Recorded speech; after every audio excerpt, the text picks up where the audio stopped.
Nuevamente vamos a abrir las palabras de Dios en esta tarde para mirar otra lectura de las Escrituras, la palabra de Dios. Y la palabra de Dios nos dice aquí en esta lectura, en el capítulo 3 de Hechos de los Apóstoles, la curación del cojo.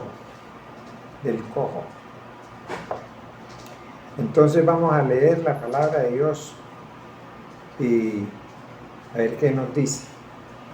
Dice, curación de un cojo, capítulo 3 de Hechos de los Apóstoles. Pedro y Juan subían juntos en el templo a la hora novena, la de la oración.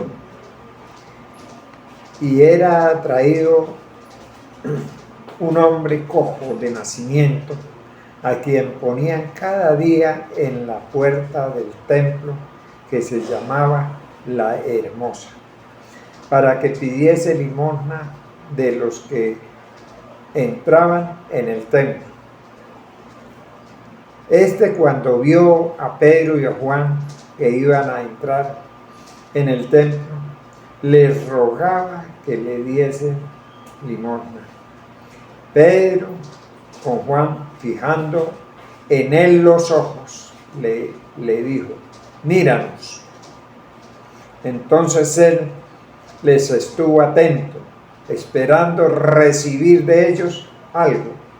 Mas Pedro dijo, no tengo plata ni oro, pero lo que tengo te doy. En el nombre de Jesucristo de Nazaret, levántate y anda.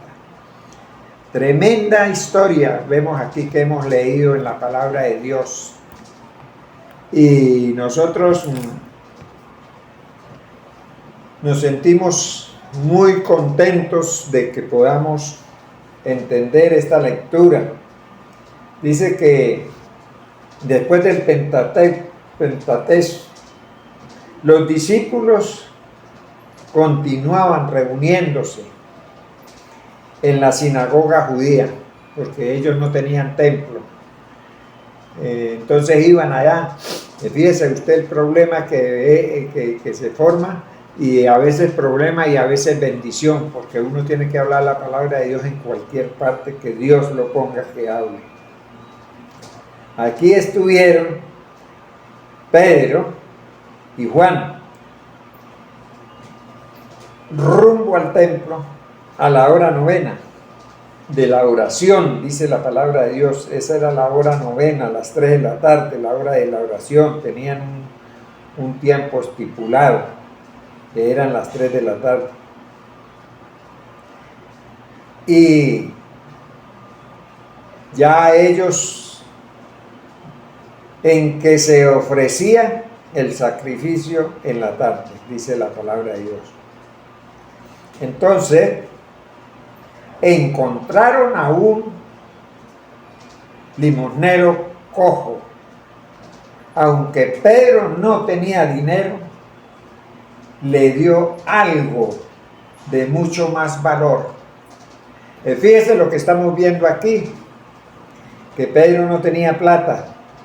Gracias a Dios que no tenía, porque si hubiera tenido le da plata y hasta ni hora, ¿ve? Pero como no tenía, dice que le dio algo de mucho más valor. Entonces,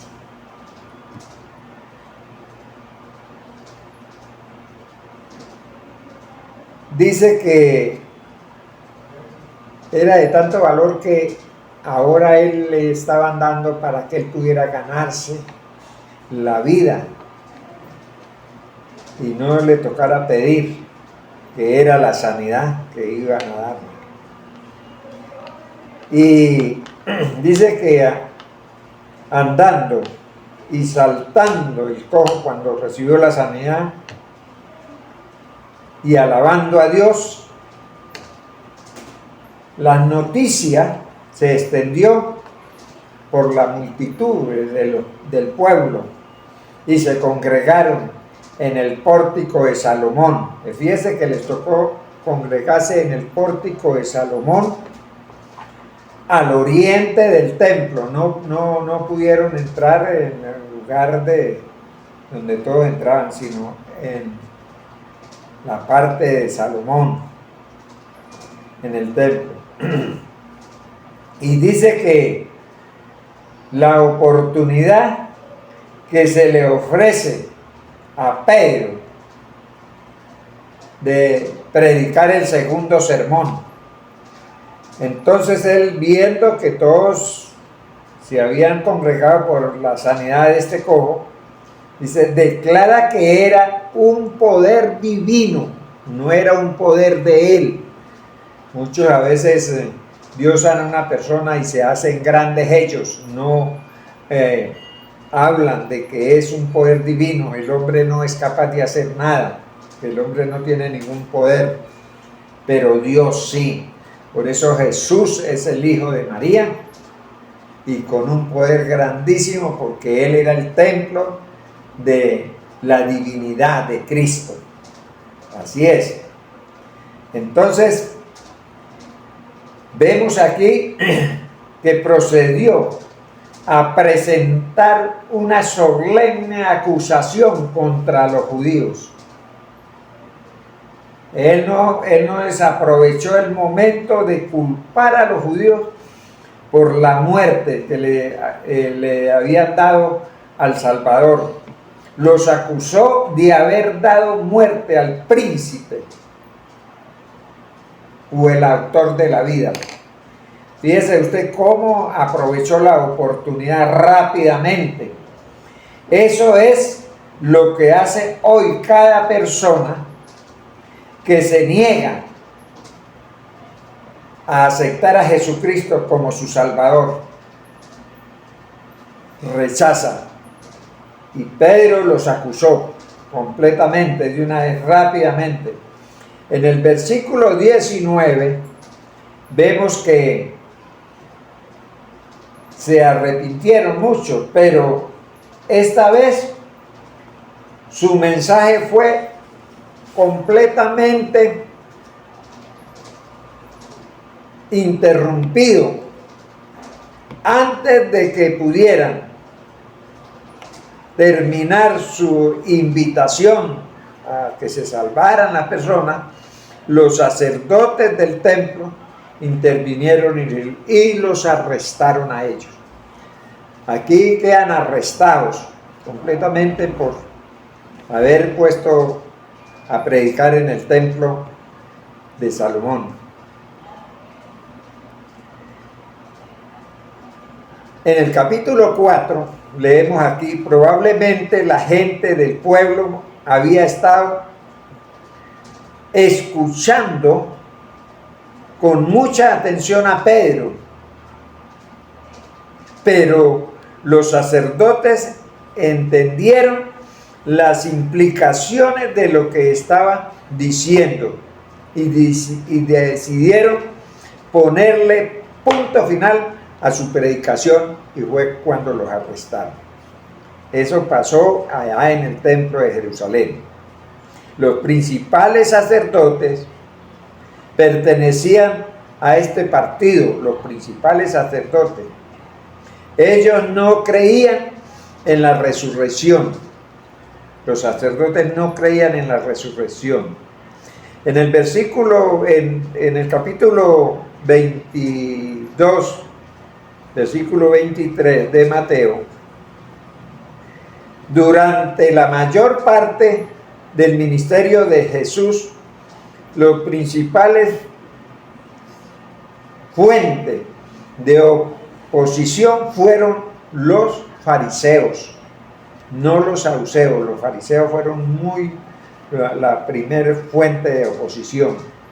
Entonces, vemos que los saduceos encabezaron los esfuerzos para matarlo.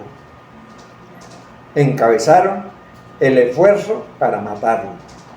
Ellos fueron quienes llevaron adelante la primera persecución de los discípulos por la predicación de la resurrección, porque no creían en la resurrección los sacerdotes.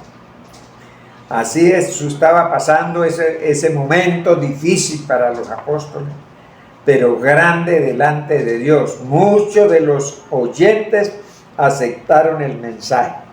A pesar de la persecución, muchos aceptaron. Muchos dicen que 500 personas se convirtieron, pero eso no dice. El número de los hombres llegó a ser alrededor de 5,000, dice. Llegó a ser alrededor de 5,000 los que aceptaron al Señor. Esto fue el total de la edición hasta esta fecha. Esto lo tenemos ahí. Y vemos aquí que se reunió el Concilio Supremo, los gobernantes, los ancianos, los escribas. Estos eran los que integraban el Sanedrín. Eran los 3 grupos que formaban ese Sanedrín. Los gobernadores eran en su mayoría saduceos. En la mayoría de ellos eran saduceos, los que no creían en la resurrección. Los escribas eran fariseos, ellos sí creían en la resurrección. Y los ancianos eran de juntos grupos, había de juntas partes, saduceos y fariseos. Entonces aquí vemos nosotros todo lo que estaba sucediendo. Ambos partidos tenía ese grupo de los ancianos. En el versículo 22 y 24 vemos el grupo, y que en el Sanedrín tenía alrededor de 70. Unos dicen que 71, otros dicen que 72. El sumo sacerdote era como el presidente del grupo. El sumo sacerdote era el presidente del grupo del Sanedrín.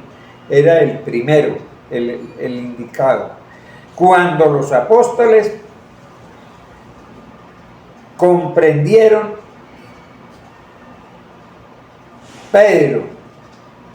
los apóstoles comprendieron la situación, Pedro actuó como vocero y tomó el papel de fiscal acusador. Ya no era aquel Pedro que se sintió humillado negando a Cristo allá cuando lo interrumpió una mujer. Una mujer le dijo, este estaba con ellos y habla igual. No, yo no lo conozco. No, ahorita él tomó, aquí vemos que tomó las riendas del asunto como fiscal acusador, y inmediatamente, audazmente acusó a estos dirigentes judíos de que habían asesinado al Mesías, y añadió que la salvación solo se recibe creyendo en Jesucristo. Ahí recibieron muchos el mensaje y unos aceptaron a Jesucristo. Ya no eran por los sacrificios que se hacían ahí en el templo. Por eso ellos empezaron a tener esas persecuciones tan tremendas, porque imagínense, estaban en contra de lo que se hacía en el templo. Ya ellos ya no era por sacrificio. Dios había acabado de limpiar el templo, había sacado todas esas gentes vendedores y todo eso. Entonces aquí vemos nosotros todo que sí y no era Simón Pedro. Era Pedro, lleno del Espíritu Santo, el que había tomado las riendas. Ya no era aquel hombre temeroso, no. Un hombre diferente. Ahora tenía lo prometido por Jesús en el capítulo 1, versículo 8, lleno del Espíritu Santo, con poder. Entonces ya tenía el poder, ¿verdad? Y en el versículo 23 sugiere un principio muy significativo: y puestos en libertad, vinieron a los suyos y les contaron lo que había sucedido. Y todos alzaron la voz gritando que Jesús era el verdadero Dios de ellos, el que había resucitado. Ahora todos aumentaron la alegría, la llenura del poder de Dios en sus vidas. Se sintieron potentes para predicar y para hacer muchas cosas.